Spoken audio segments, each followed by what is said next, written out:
ಮನಸ್ಸಿನ ಮೌನ. ಮನಸ್ಸಿನ ಮೌನ ಆದ್ರೂ ಮನಸ್ಸಲ್ಲಿ ವಿಚಾರಗಳು ಓಡ್ತಾ ಇತ್ತಲ್ವಾ ಅಥವಾ ಇಲ್ವಾ? ಬಾಬೋರ್ ನೆನ್ಪು ಮಾತ್ರ ಇತ್ತ? ವಿಚಾರಗಳು ಓಡ್ತಾ ಇರುತ್ತೆ. ನಾವು ಮೌನವಾಗಿರಬಹುದು ಬಾಯಿಯಿಂದ, ಆದ್ರೆ ಮನಸ್ಸಿನಲ್ಲಿ ವಿಚಾರಗಳು ಓಡ್ತಾ ಇರುತ್ತೆ ಅಲ್ವಾ?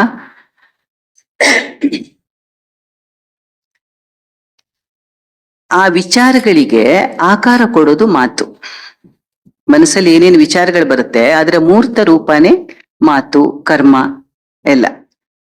ಅಂದ್ರೆ ಮಾತಿನ ಅಡಿಪಾಯ ಮನಸ್ಸಲ್ಲಿ ಉಂಟಾಗುವ ಅಥವಾ ರಚನೆಯಾಗುವ ಸಂಕಲ್ಪಗಳು. ಮಾತಿನ ಅಡಿಪಾಯ ಯಾವುದು? ಮನಸ್ಸಲ್ಲಿ ಏನೇನ್ ಸಂಕಲ್ಪಗಳು ಮಾಡ್ತೀವಿ, ಏನೇನ್ ವಿಚಾರಗಳು ಮಾಡ್ತೀವಿ, ಏನೇನ್ ಆಲೋಚನೆಗಳು ಮಾಡ್ತೀವಿ, ಅದು ಮಾತಿನ ಅಡಿಪಾಯ ಆಗಿರುತ್ತೆ, ತಳಪಾಯ ಆಗಿರುತ್ತೆ. ಆಯ್ತು, ಈ ಸಂಕಲ್ಪಗಳಿಗೆ ಮೂಲ ಶಕ್ತಿ ಯಾವುದು? ಸಂಕಲ್ಪಗಳು ಹೇಗೆ ಕ್ರಿಯೇಟ್ ಆಗ್ತವೆ? ಮನಸ್ಸಲ್ಲಿ ಸಂಕಲ್ಪಗಳಂತೂ ಕ್ರಿಯೇಟ್ ಆಗ್ತವೆ ಅಲ್ವಾ, ರಚನೆ ಆಗ್ತವೆ. ಹೆಂಗೆ ಸಂಕಲ್ಪಗಳು ಯಾವುದ್ರ ಮೂಲಕ ರಚನೆ ಆಗುತ್ತೆ? ಅಕ್ಕ ಅವ್ರು ಹೇಳ್ಬೋದಾ?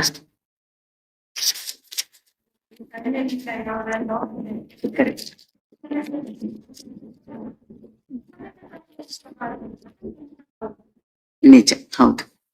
ಅಂದ್ರೆ ನಾವು ಕಣ್ಣಿಂದ ಏನ್ ನೋಡ್ತೀವಿ, ಕಿವಿಯಿಂದ ಏನ್ ಕೇಳ್ತೀವಿ, ಅಂದ್ರೆ ಹೊರಗಿನ ದೃಶ್ಯ ಅಥವಾ ಶ್ರಾವ್ಯಕ್ಕೆ ನಾವು ಸ್ಪಂದಿಸ್ತೀವಿ. ಸ್ಪಂದಿಸ್ತಾ ನಮ್ಮ ಸ್ವಭಾವ ಸಂಸ್ಕಾರ ಅದಕ್ಕನುಗುಣವಾಗಿ ನಮ್ಮ ಸಂಕಲ್ಪಗಳು ರಚನೆ ಆಗುತ್ತೆ. ನಮ್ ಸಂಸ್ಕಾರ ಏನಿರುತ್ತೆ, ನಮ್ ಸ್ವಭಾವ ಏನಿರುತ್ತೆ, ಅದಕ್ಕನುಗುಣವಾಗಿ ನಾವೀಗ ಎಲ್ಲರೂ ನೋಡ್ತೀವಿ, ಪ್ರತಿಯೊಬ್ರು ನೋಡ್ತೀವಿ. ಆದ್ರೆ ಪ್ರತಿಯೊಬ್ಬರಿಗೂ ಒಂದೇ ತರ ವಿಚಾರಗಳು ಬರುತ್ತಾ, ಒಂದೇ ತರ ಮಾತು ಬರುತ್ತಾ? ಇಲ್ಲ. ಒಬ್ಬೊಬ್ರು ಒಂದೊಂದನ್ನ ಒಂದೊಂದು ರೀತಿ ವಿಶ್ಲೇಷಣೆ ಮಾಡ್ತಾರೆ. ಅಂದ್ರೆ ಅದು ಅವರವರ ಸ್ವಭಾವ ಸಂಸ್ಕಾರಕ್ಕೆ ಅನುಗುಣವಾಗಿ ಅವರು ವಿಶ್ಲೇಷಣೆ ಮಾಡ್ತಾರೆ. ನಾನು ಯೋಚನೆ ಮಾಡ್ದಂಗೆ ನೀವು ಯೋಚನೆ ಮಾಡಲ್ಲ ಅಲ್ವಾ? ನನಗೆ ಯಾವುದೋ ಒಂದ್ರ ಬಗ್ಗೆ ಪಾಸಿಟಿವ್ ಸಂಕಲ್ಪನೆ ಬರಬಹುದು, ಅದೇ ನಿಮಗೆ ಅದ್ರ ಬಗ್ಗೆ ಅಷ್ಟು ಪಾಸಿಟಿವ್ ಬರ್ದೇ ಇರ್ಬೋದು, ಅಥವಾ ಇನ್ನೊಬ್ರಿಗೆ ಅದ್ರ ಬಗ್ಗೆ ಏನೂ ಬರ್ದೇ ಇರ್ಬೋದು. ಆ ಥರ. ಅಂದ್ರೆ ಈ ಪ್ರಕ್ರಿಯೆ ನಿರಂತರವಾಗಿ ನಡೀತಾ ಇರುತ್ತೆ. ಮನಸ್ಸು ಅನ್ನೋದು ಒಂದು ವಿಚಾರಗಳ ಮತ್ತೆ ಆಲೋಚನೆಗಳನ್ನ ಸೃಷ್ಟಿ ಮಾಡುವ ಕಾರ್ಖಾನೆ ಅಂತ ಹೇಳ್ಬೋದು. ಕೆಲಸ ಮಾಡ್ತಾನೇ ಇರುತ್ತೆ. ಅದನ್ನು ಹೊರ ಹಾಕ್ಲಿಕ್ಕೆ, ಆ ವಿಚಾರಗಳನ್ನು ಹೊರ ಹಾಕ್ಲಿಕ್ಕೆ ಬಾಯಿನ ಬಳಸ್ಕೊಳತ್ತೆ. ಆಮೇಲೆ ಮೆದುಳಿಂದ ಹಿಡಿದು ಹೃದಯ, ಕೈಕಾಲು, ಕಣ್ಣು, ಹಾಗೆ ಎಲ್ಲ ಶರೀರದ ಎಲ್ಲ ಅಂಗಾಂಗ ಕರ್ಮೇಂದ್ರಿಯಗಳನ್ನ ಬಳಸ್ಕೊಂಡು ಈ ಆಲೋಚನೆಗಳನ್ನ, ಈ ವಿಚಾರಗಳನ್ನ ಅನುಷ್ಠಾನಕ್ಕೆ ತರುತ್ತೆ. ಅದು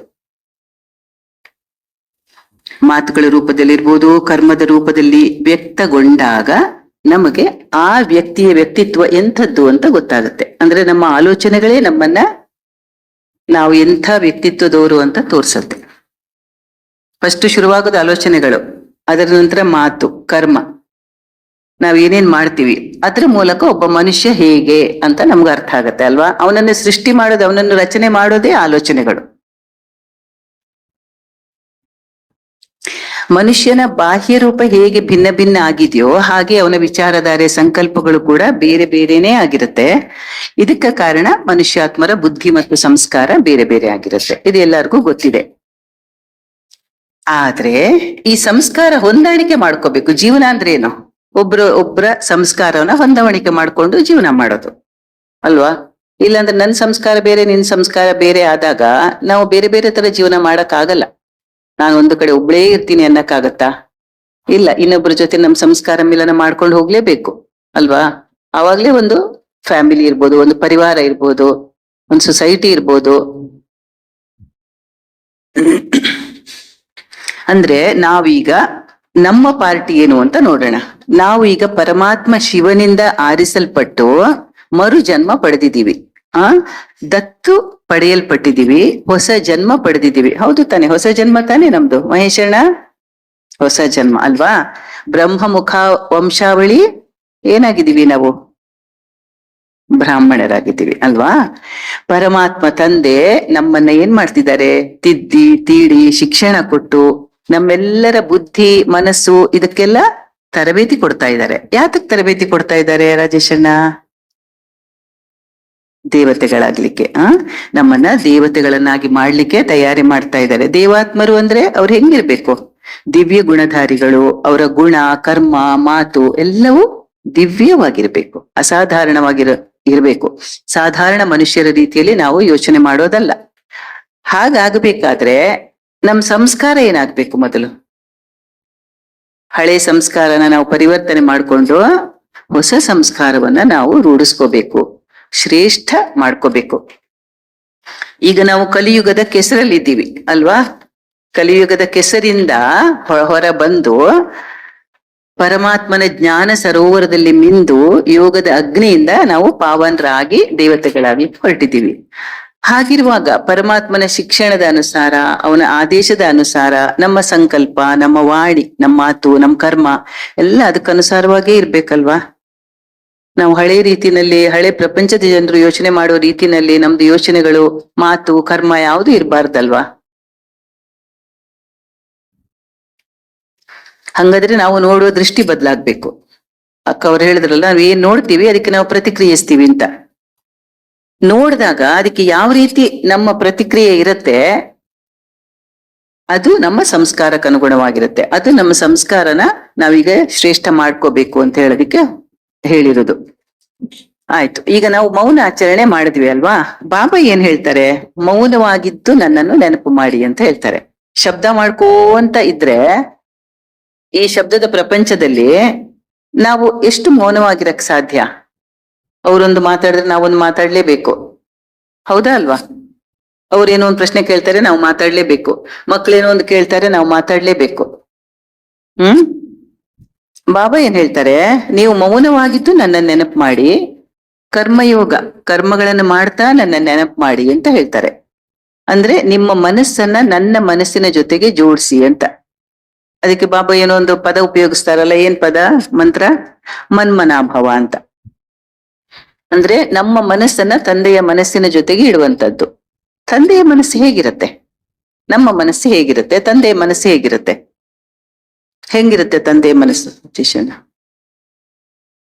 ತಂದೆಯ ಮನಸ್ಸಲ್ಲಿ ಏನೇನ್ ಇರ್ಬೋದು, ಏನೇನ್ ಸಂಕಲ್ಪಗಳು ಬರ್ಬಹುದು, ಹೆಂಗಿರುತ್ತೆ ಅವ್ರ ಸಂಸ್ಕಾರ? ಹ ಹ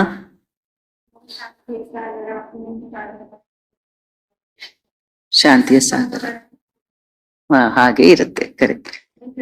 ಹಾ, ಅಂದ್ರೆ ತಂದೆ ಕಲ್ಯಾಣಕಾರಿಯಾಗಿದ್ದಾರೆ. ಸರ್ವ ಆತ್ಮರ ತಂದೆಯವರು ಪತಿತ ಪಾವನ ಆಗಿದ್ದಾರೆ. ಸರ್ವರ ರಕ್ಷಕ, ಶಿಕ್ಷಕ, ಪಾಲಕ, ಜೀವನ ನೌಕೆಯ ನಾವಿಕ, ಸದ್ಗತಿದಾತ. ಅವರ ಮನಸ್ಸು ಎಂಥ ಸಂಕಲ್ಪ ಮಾಡ್ಬೋದು, ಎಂಥ ಭಾವನೆಗಳಿರಬಹುದು ಅಲ್ವಾ?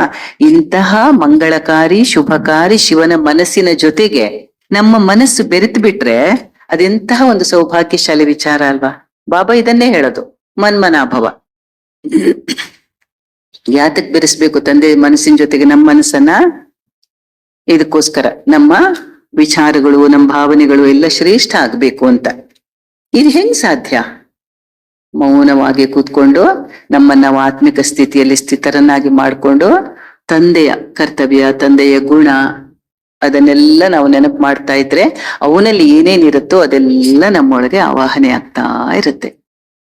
ಇದನ್ನೇ ಯೋಗ ಅನ್ನೋದು, ಇದೇ ಮೆಡಿಟೇಷನ್. ಇದು ಮಾಡ್ಬೇಕಾದ್ರೆ ಮೌನ ಬಹಳ ಇಂಪಾರ್ಟೆಂಟ್.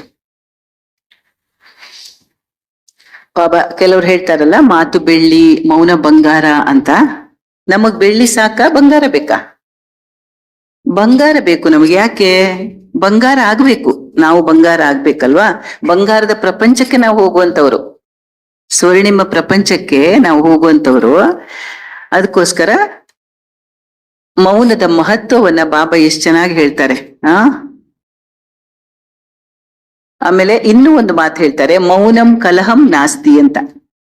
ಎಲ್ಲಿ ಮಾತಿನ ಚಕಮಕಿಯಿಂದ ಬೆಂಕಿ ಹತ್ಕೊಳ್ಳೋ ಸಾಧ್ಯತೆ ಇದ್ದಾಗ ಒಂದು ವೇಳೆ ನಾವು ಮೌನವಾಗಿದ್ದು ಬಿಟ್ರೆ ಘರ್ಷಣೆ ಆಗ್ತಾ ಇರುತ್ತೆ. ಕೆಲವು ಜನಗಳ ಮಾತಿನ ಒಂದಿದ್ರಲ್ಲಿ ಚಕಮಕಿಯಲ್ಲಿ ನಾನೊಂದ್ ಹೇಳೋದು, ನೀವೊಂದ್ ಹೇಳೋದು, ಮಾತಿನ ಚಕಮಕಿ ಶುರುವಾಗ್ತಿ, ಇನ್ನೇನ್ ಬೆಂಕಿ ಹತ್ಕೋಬಹುದು. ಅವಾಗ ಒಬ್ರು ಸುಮ್ಮನೆ ನಿಂತು ಬಿಟ್ರೆ ಏನಾಗುತ್ತೆ? ಜಗಳನೇ ಇರಲ್ಲ ಅವಾಗ, ಆಯ್ತು, ಸ್ಟಾಪ್ ಆಯ್ತು. ಅದಕ್ಕೆ ಆ ಗಾದೆ ಮಾತು, ಮೌನಂ ಕಲಹಂ ನಾಸ್ತಿ ಅಂತ. ವೇದ ಆದ್ರೂ ಕೂಡ ಗಾದೆ ಸುಳ್ಳಾಗದು ಅಂತ ಹೇಳ್ತಾರೆ. ಯಾಕಂದ್ರೆ ಈ ಗಾದೆ ಮಾತುಗಳು ಅನುಭವದ ಮಾತುಗಳು, ಯಾರೋ ಒಬ್ರು ಸುಮ್ನೆ ಬರ್ದಿಟ್ಟಿದ್ದಲ್ಲ. ಇದು ಅನುಭವದಿಂದ ಬಂದಂತಹ ಮಾತುಗಳಿವೆಲ್ಲ. ಮಾತು ಬೆಳ್ಳಿ, ಮೌನ ಬಂಗಾರ, ಮೌನಂ ಕಲಹಂ ನಾಸ್ತಿ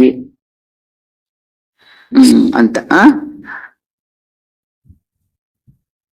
ಮೌನಂ ಸಮ್ಮತಿ ಲಕ್ಷಣಂ ಅಂತ ಇನ್ನೂ ಒಂದು ಮಾತು ಹೇಳ್ತಾರೆ. ಅಂದ್ರೆ ಯಾರಾದ್ರೂ ಏನಾದ್ರೂ ಕೇಳಿದಾಗ ಅಥವಾ ಯಾರ ಏನಾದ್ರೂ ನಿಮ್ಮ ಬಗ್ಗೆ ಏನಾದ್ರು ಹೇಳಿದಾಗ ನೀವು ಮೌನವಾಗಿದ್ದು ಬಿಟ್ರೆ ಅಲ್ಲಿ ಜಗಳನೇ ಆಗೋದಿಲ್ಲ. ಅಂದ್ರೆ ನೀವು ಅದನ್ನ ಒಪ್ಕೊಂಡ್ರಿ ಅಂತನಾ ಅವ್ರು ನಿಮ್ ಬಗ್ಗೆ ಏನಾರು ಹೇಳಿದಾಗ? ಅಲ್ಲ. ಅಂದ್ರೆ ಬಾಬಾ ನಮ್ಗೆ ಏನ್ ಕಲಿಸ್ತಾರೆ, ಈಶ್ವರೀಯ ಜ್ಞಾನ ನಮ್ಗೆ ಏನ್ ಕಲಿಸತ್ತೆ ಅಂತಂದ್ರೆ ಸೈಲೆನ್ಸು, ಶಾಂತಿ. ನಮ್ಮ ಸ್ವಧರ್ಮವೇ ಶಾಂತಿ ಆಗಿದೆ. ಶಾಂತಿ ಧಾಮದಲ್ಲಿ ನಾವು ಯಾವ ರೀತಿ ಶಾಂತ ಸ್ವರೂಪರಾಗಿದ್ವೋ ಅದೇ ಅವಸ್ಥೆಯನ್ನ ಪುನಃ ಅನುಭವ ಮಾಡ್ಬೇಕಾದ್ರೆ ನಮ್ಗೆ ಮೌನದ ಸಾಧನೆ ಬೇಕು. ಮೌನ ಅನ್ನೋದು ಸುಮ್ಮನೆ ಬರಲ್ಲ, ಅದಕ್ಕೆ ಸಾಧನೆ ಬೇಕು. ವಾರಕ್ಕೊಮ್ಮೆ ಕೆಲವರು ಮೌನ ಮಾಡ್ತಾರೆ, ಇಲ್ಲ 1 ಗಂಟೆ 2 ಗಂಟೆ ಮೌನ ಮಾಡ್ತಾರೆ. ಕೆಲವರಿಗೆ ಆಗತ್ತೆ, ಕೆಲವರಿಗೆ ಆಗೋದಿಲ್ಲ. ಏನೋ ಒಂದು ಸಂದರ್ಭ ಬರುತ್ತೆ, ಮಾತಾಡ್ಲೇಬೇಕಾದಂತ ಸಂದರ್ಭ ಬರುತ್ತೆ. ಆದ್ರೆ ಸಾಧನೆ ಅನ್ನೋದಿದ್ರೆ ಅದು ಒಂದು ಶಕ್ತಿಯ ರೂಪವಾಗಿ ಪರಿವರ್ತನೆ ಆಗುತ್ತೆ. ನಮ್ಮಲ್ಲಿ ನಮ್ಮ ಆಂತರಿಕ ಶಕ್ತಿ ಜಾಸ್ತಿ ಆಗುತ್ತೆ. ಬಾಬಾ ಹೇಳ್ತಾರಲ್ಲ, when silence when science fails the silence wins ಅಂತ. ಅಂದ್ರೆ ವಿಜ್ಞಾನ ಎಲ್ಲಿ ಸೋಲತ್ತೋ ಅಲ್ಲಿ ಶಾಂತಿ ಗೆಲ್ಲತ್ತೆ ಅಂತ ಹೇಳ್ತಾರೆ. ವಿಜ್ಞಾನಿಗಳು ಕೂಡ ಶಾಂತಿಯ ಶಕ್ತಿಯಿಂದಲೇ ಅನೇಕ ಸಂಶೋಧನೆಗಳನ್ನ, ಅನ್ವೇಷಣೆಗಳನ್ನ ಮಾಡಿರೋದು. ಅನೇಕ ಸಾಧಕರು, ಯೋಗಿಗಳು ಎಲ್ಲ ಈ ಮೌನದ ಸಾಧನೆಯಿಂದ ಮಹಾತ್ಮರಾದ್ರು. ಇವರು ನಮ್ಮ ರಾಷ್ಟ್ರಪಿತ ಮಹಾತ್ಮ ಗಾಂಧೀಜಿಯವರು ಕೂಡ ಮೌನ ವ್ರತ ಮಾಡಿ ಅವರ ಆತ್ಮಶಕ್ತಿನ ಜಾಸ್ತಿ ಮಾಡ್ಕೊಂತಿದ್ರಂತೆ. ಆಯ್ತು, ಓಕೆ. ಹಾಗಿದ್ದಲ್ಲಿ ಈ ಮೌನ ಹೇಗೆ ಸಾಧ್ಯ? ಈ ಶಬ್ದದ ಪ್ರಪಂಚದಲ್ಲಿ ನಿಶಬ್ದವಾಗಿರೋದು ಹೇಗೆ? ಶಬ್ದದ ಪ್ರಭಾವದಲ್ಲಿ ನಾವು ಬರಲೇ ಇರೋದಿಕ್ಕೆ ಏನ್ ಮಾಡ್ಬೇಕು? ಆಗತ್ತಾ? ಒಂದ್ ದಿವಸ ಮೌನವಾಗಿರಕ್ಕಾಗತ್ತಾ? ನಮ್ಮ ಈ ಸೇವಾ ಕೇಂದ್ರದ ನಿಮಿತ್ತ ಅಕ್ಕ ಅವರು ಒಂದ್ ದಿವಸ ಪೂರ್ತಿ ಮೌನ ಮಾಡ್ತಾರೆ. ಅದೆಷ್ಟು ದೊಡ್ಡ ಸಾಧನೆ. ಅದರಿಂದ ಏನಾಗುತ್ತೆ? ಅದೇ ಅವರನ್ನ ನಡೆಸ್ತಾ ಇರುವಂತದ್ದು. ಅದು ಬಾಬಾರವರ ಶಕ್ತಿನ ಅವರು ಪ್ರತಿ ನಿಮಿಷಕ್ಕೂ ಅವರದನ್ನ ಅನುಭವ ಮಾಡ್ತಾ ಇರ್ತಾರೆ. ಆ ಮೌನದಲ್ಲಿ ಬೇರೆ ಏನು ವಿಚಾರಗಳೆಲ್ಲ ತಣ್ಣಗಾಗತ್ತೆ ನೋಡಿ. ಆಲೋಚನೆಗಳು ತಣ್ಣಗಾಗತ್ತೆ, ಯಾವುದ್ರ ಬಗ್ಗೆನೂ ಯೋಚನೆ ಬರಲ್ಲ. ಯಾಕಂದ್ರೆ ನಾವು ಏನು ವ್ಯಕ್ತಪಡಿಸೋದಿಕ್ಕೆ ಅಲ್ಲಿ ಅವಕಾಶನೇ ಇರೋದಿಲ್ಲ. ಅವಾಗ ಏನಾಗುತ್ತೆ? ಮನಸ್ಸಿಗೆ ಬಂದ ವಿಚಾರಗಳು ಅಲ್ಲಲ್ಲೇ ವೀಕ್ ಆಗ್ತಾ ಹೋಗುತ್ತೆ. ಅವಾಗ ಏನಾಗುತ್ತೆ? ಪರಮಾತ್ಮನ ಶಕ್ತಿಯ ಒಂದು ಪ್ರಭಾವ ನಮ್ಮೊಳಗಾಗ್ತಾ ಹೋಗುತ್ತೆ. ಅದು ನಮ್ಮನ್ನ ನಡೆಸತ್ತೆ. ಬಾಬಾರವರ ಶಿಕ್ಷಣ ಏನಿದೆ? ಮಧುರ ಮಾತನಾಡಿ, ಆಮೇಲೆ ನಿಧಾನವಾಗಿ ಮಾತನಾಡಿ, ಕಮ್ಮಿ ಮಾತನಾಡಿ. ಅಂದ್ರೆ ಧೀರೆ ಬೋಲೋ, ಕಮ್ ಬೋಲೋ, ಮಧುರ್ ಬೋಲೋ ಅಂತ ಹೇಳ್ತಾರಲ್ಲ. ಈ ಮಾತುಗಳಿಗೆ ಮೂಲ ಆಲೋಚನೆಗಳನ್ನ ಕಮ್ಮಿ ಮಾಡ್ಕೋಬೇಕು ನಾವು. ಆಗತ್ತಾ ಕಮ್ಮಿ? ಆಲೋಚನೆಗಳನ್ನ ಕಮ್ಮಿ ಮಾಡ್ಕೊಳಕ್ ನಮಗ್ ಸಾಧ್ಯನಾ ಅಕ್ಕವ್ರೆ?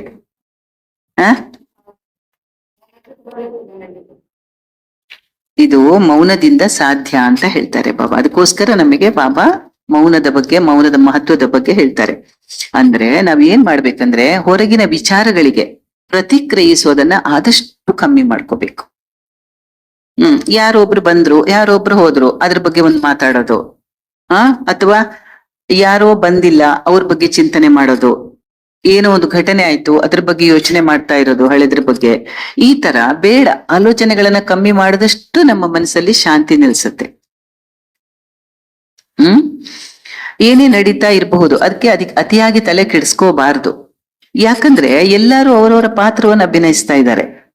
ಅದರಲ್ಲಿ ನನ್ನ ಹಸ್ತಕ್ಷೇಪದ ಅಗತ್ಯ ಇಲ್ಲ. ಹೌದಾ ಅಲ್ವಾ? ಯಾರೊಬ್ರು ಏನೋ ಮಾಡ್ಕೊಂತ ಇದ್ದಾರೆ, ನಾನು ಯಾಕೆ ಅಲ್ಲಿ ಹೋಗಿ ಮೂಗ್ ತೋರಿಸ್ಬೇಕು? ಯಾಕೆ ನನ್ನ ಇಂಟರ್ಫಿಯರೆನ್ಸ್ ಬೇಕು? ನನ್ನ ಅಗತ್ಯನೇ ಇಲ್ಲ ಅಲ್ವಾ? ನಾನು ಅನಗತ್ಯವಾಗಿ ಅಲ್ಲಿ ಮೂಗ್ ತೋರಿಸಿದ್ರೆ ಏನಾಗುತ್ತೆ? ನನ್ನ ಸಂಕಲ್ಪನೂ ಎಷ್ಟು, ಅವ್ರ ಸಂಕಲ್ಪನೂ ಎಷ್ಟು, ಅವರಿಗೂ ಡಿಸ್ಟರ್ಬೆನ್ಸು, ನನ್ಗೂ ಡಿಸ್ಟರ್ಬೆನ್ಸು. ಅಲ್ಲಿ ಏನಾಯ್ತು? ಶಾಂತಿ ಇರುತ್ತ ಅವಾಗ? ಸುಮ್ಮನೆ ಅಶಾಂತಿಯ ವಾತಾವರಣ, ಜಾಸ್ತಿ ಮಾತುಗಳು, ಕಿರಿಕಿರಿ, ಅನಗತ್ಯ ಚರ್ಚೆಗಳು, ಇದನ್ನೆಲ್ಲ ನಾವು ಸ್ಟಾಪ್ ಮಾಡ್ಬೋದಲ್ವಾ? ಬಾಬಾ ನಮ್ಗೆ ಹೇಳ್ತಾರಲ್ಲ, ಎಲ್ಲರೂ ಅವರವರ ಪಾರ್ಟ್ ಅನ್ನ ಅವರವರ ಲೆಕ್ಕಾಚಾರಕ್ಕೆ ಅನುಸಾರವಾಗಿ ಅವ್ರು ಮಾಡ್ತಾ ಇದ್ದಾರೆ. ಪ್ರತಿ ಒಂದು ಆತ್ಮನಿಗೂ ಒಂದು ಸಂಸ್ಕಾರ, ಒಂದು ಲೆಕ್ಕಾಚಾರ ಅನ್ನೋದಿದ್ದೇ ಇರುತ್ತೆ. ಆಗ ನಿಮ್ಮ ಆಲೋಚನೆಗಳು ಅವ್ರ ಬಗ್ಗೆ ಏನಾಯ್ತು? ನಾವು ಮೂಗು ತೂರಿಸದೇ ಇದ್ರೆ ಅವರ ಬಗ್ಗೆ ನಮ್ಮ ಸಂಕಲ್ಪಗಳು ಕಮ್ಮಿ ಆಯ್ತು, ಮನಸ್ಸು ಶಾಂತ ಆಯ್ತು ಅಲ್ವಾ? ಇದೊಂದು ವಿಧಾನ. ಇನ್ನೊಂದು ಬಾಬನ ಶಿಕ್ಷಣ ಏನಿದೆ, ನಿಂದ ಸ್ತುತಿ ಮಾನ ಅಪಮಾನ ಎಲ್ಲದರಲ್ಲೂ ಸಮಾನವಾಗಿರಿ ಅಂತ. ಭಾವನೆಗಳ ಏರಿಳಿತ ಬೇಡ ಅಂತ.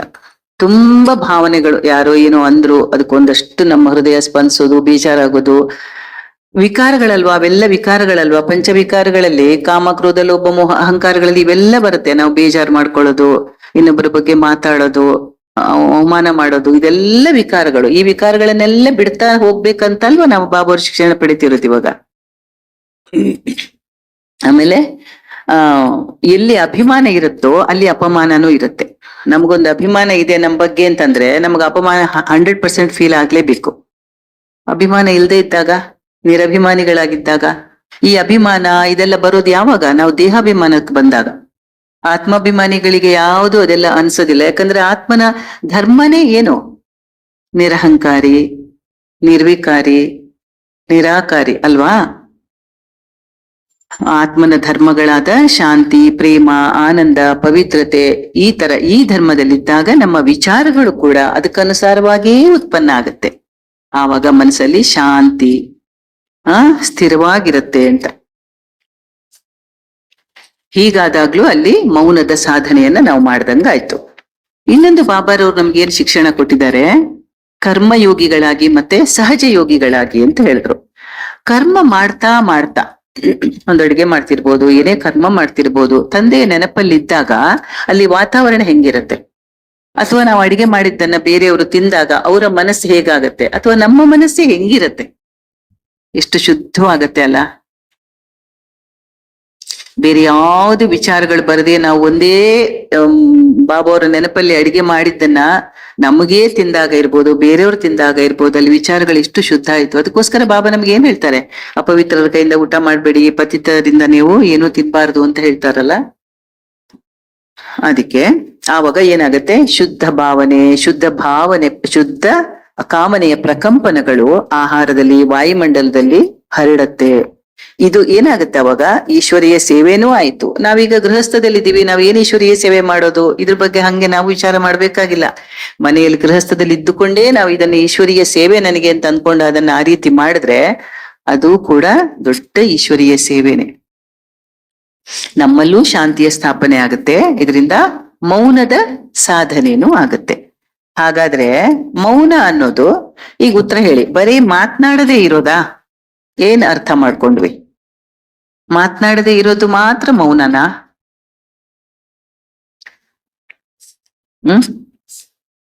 ಮನಸ್ಸಿನ ಮೌನ. ಆಮೇಲೆ ಮನಸ್ಸಿನ ಮೌನ, ಮನಸ್ಸಲ್ಲಿ ವಿಚಾರಗಳು ಬಂದೇ ಬರುತ್ತೆ. ಎಂತ ವಿಚಾರಗಳು ಬರಬೇಕು? ಶ್ರೇಷ್ಠ ವಿಚಾರಗಳು, ಶುದ್ಧ ವಿಚಾರಗಳು.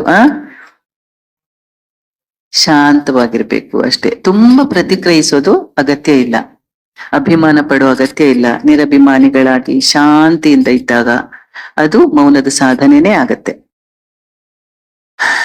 ಅದಕ್ಕೆ ಏನ್ ಹೇಳೋಣ, ಹೆಂಗ್ ಕನ್ಕ್ಲೂಡ್ ಮಾಡೋಣ ಅಂದ್ರೆ, ಮೌನ ಅನ್ನೋದು ಕೇವಲ ಶಬ್ದಗಳು ಇಲ್ಲದಿರುವಂತಹ ಸ್ಥಿತಿ ಅಲ್ಲ. ಶಬ್ದದ ಪ್ರಪಂಚದಲ್ಲಿದ್ರೂ ಕೂಡ ಮೌನ ಅನ್ನೋದು ಅಪಾರವಾದ ಆಂತರಿಕ ಶಕ್ತಿ ಮತ್ತು ಶಾಂತಿಯ ಮೂಲ. ಗದ್ದಲದ ಜಗತ್ತಿನಲ್ಲಿ ಕೂಡ ನಮ್ಮ ಮೌನ ಇದೆಯಲ್ಲ, ಇದು ನಮ್ಮ ಮನಸ್ಸಿಗೆ ಏಕಾಗ್ರತೆ ಕೊಡುತ್ತೆ, ಸ್ಪಷ್ಟತೆ ಕೊಡುತ್ತೆ, ಶಕ್ತಿಯನ್ನ ನೀಡುತ್ತೆ. ವಿದ್ಯಾರ್ಥಿಗಳು ತುಂಬಾ ಗಲಾಟೆ ಮಾಡ್ಕೊಂಡು ಓದಿದ್ರೆ ನಿಮ್ಗೆ ವಿದ್ಯೆ ಹತ್ತತ್ತಾ? ಇಲ್ಲ ಅಲ್ವಾ? ಒಂದು ಸೈಲೆನ್ಸ್ ಅಲ್ಲಿ ಒಂದು ಮೂಲೆಯಲ್ಲಿ ಏಕಾಂತಲ್ಲಿ ಕುತ್ಕೊಂಡು ಓದಿದ್ರೆ ಚೆನ್ನಾಗಿ ವಿದ್ಯೆ ಹತ್ತತ್ತಲ್ವಾ? ಅಲ್ವಾ? ಸೊ ಮೌನ ಏಕಾಗ್ರತೆಗೆ ಒಂದು ಸಾಧನ. ಇದೇನ್ ಮಾಡುತ್ತೆ? ನಮ್ಮ ಭಾವನೆಗಳನ್ನ ನಿಯಂತ್ರಿಸುತ್ತೆ ಮತ್ತೆ ತಾಳ್ಮೆಯನ್ನು ಕೂಡ ಹೆಚ್ಚಿಸುತ್ತೆ.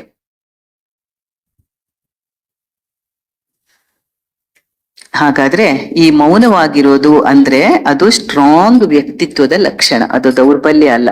ಅವ್ರು ಸೈಲೆಂಟ್ ಆಗಿದ್ದಾರೆ, ಏನು ಮಾತಾಡಲ್ಲ ಅಂದ ಮಾತ್ರಕ್ಕೆ ಅವ್ರು ವೀಕ್ ಅಲ್ಲ.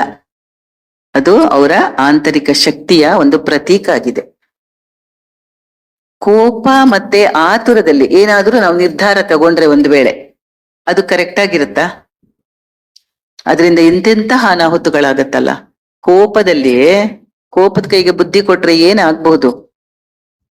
ಅದರಿಂದ ಆಗುವ ಅನಾಹುತಗಳನ್ನ ನಾವು ಬೇಕಾದಷ್ಟು ನೋಡಿದೀವಿ, ಕೇಳಿದೀವಿ.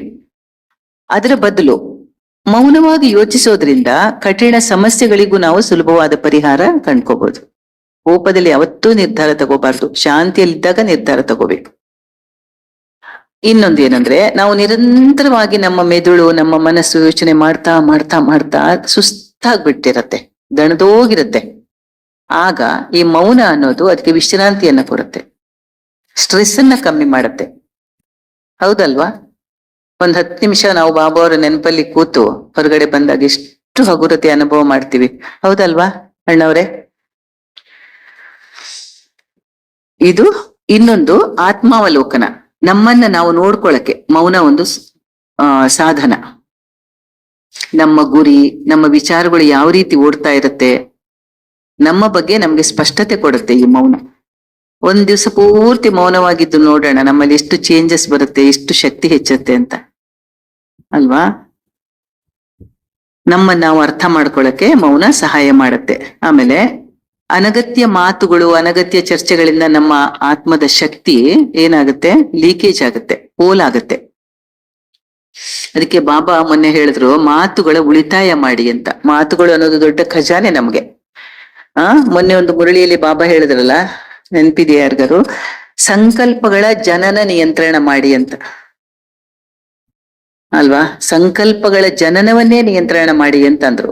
ಅಷ್ಟೊಂದು ಸಂಕಲ್ಪಗಳನ್ನ ಹುಟ್ಟಿಸ್ಬೇಡಿ ಅಂತ. ಇದರಿಂದ ಏನಾಗುತ್ತೆ, ಸ್ಥಿರತೆ, ಶಾಂತಿ ಮನಸ್ಸಲ್ಲಿ ನೆಲೆಸುತ್ತೆ. ಮಾತ್ರವಲ್ಲ, ನಾವು ಬೇರೆ ಬೇರೆ ಸೃಜನಶೀಲ ಒಂದು ಕೆಲಸಗಳಿಗೆ ನಮ್ಮನ್ನ ನಾವು ತೊಡಗಿಸ್ಕೊಳ್ಳಕ್ಕೆ ನಮ್ಗೆ ಸಹಾಯ ಮಾಡುತ್ತೆ. ನಮ್ಮಿಂದ ಅನೇಕ ಉತ್ತಮ ಕೆಲಸಗಳಾಗ್ಬೋದು. ಸೊ ಈ ಮೌನದ ಸಾಧನೆಯನ್ನ ನಾವು ಬಾಬಾ ಅವ್ರ ಮಕ್ಕಳು ಮಾಡ್ಬೇಕು. ಅಟ್ಲೀಸ್ಟ್ ದಿನದಲ್ಲಿ 1 ಗಂಟೆನೋ 2 ಗಂಟೆನೋ, ಇಲ್ಲ ವಾರದಲ್ಲಿ 1 ದಿವಸನೋ ಪೂರ್ತಿ ಮೌನದ ಆಚರಣೆ ಮಾಡೋದ್ರಿಂದ ಇಷ್ಟೊಂದು ನಮಗೆ ಹೆಲ್ಪ್ ಆಗುತ್ತೆ ಅಂತ ಬಾಬಾ ನಮ್ಗೆ ಇವತ್ತು ತಿಳಿಸ್ಕೊಟ್ಟಿದ್ದಾರೆ. ಓಂ ಶಾಂತಿ.